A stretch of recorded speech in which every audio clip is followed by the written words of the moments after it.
Okay, today let's unbox an ASUS 5080 TUF Gaming Edition. This is a very interesting card, and it starts with the packaging. I've always been intrigued by the packaging. My 4080 was packaged the same way. I was trying to be very gentle with this box, and it took me a very long time to get it out of there without tearing the corners. I mean, it's really in there tight with the curves and the cutouts on this box. It makes it kind of tough to open. So I was building the PC for a colleague of mine, and this was his card. He said, "Just go ahead, open it. I don't care."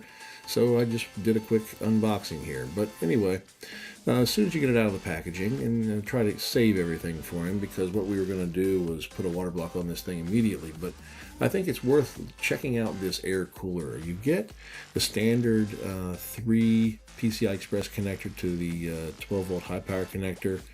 A couple novelties here, standoff, some sticker, but it's really the star of the show is the GPU, right? So to get this thing out of here, and now this thing is a very big card. It's a 5080, and it is probably one of the biggest that I've put together right now. I mean, probably the only thing bigger that was the 5090 gigabyte or the 5090 MSI gaming trio. Those were big cards too, but this 5080 here, and I think it really goes with the look as well. You know, ASUS has put their cards sideways in a bag.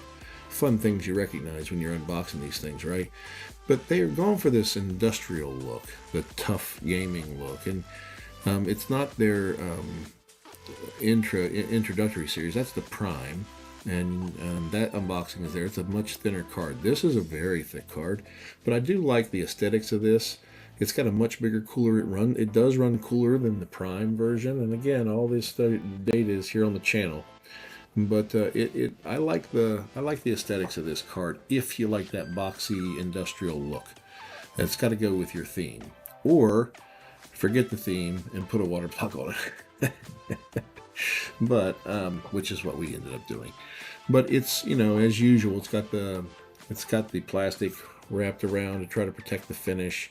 It's around the entire card. It's even on the I/O panel. I had to take the little I/O plugs out of the I/O panel just to get the plastic off of there. It was odd. That was a unique thing that I hadn't had to do with any other GPU.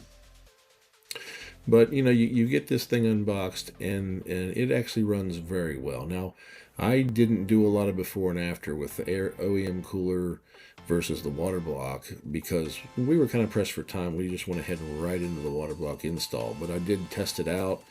I do have some numbers up on my channel if you're interested in seeing those.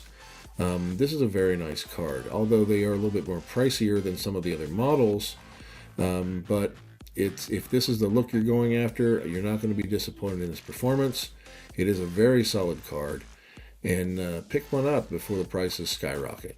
So I hope you've enjoyed the unboxing. Check out the channel for more information and data. And with that, stay safe. God bless.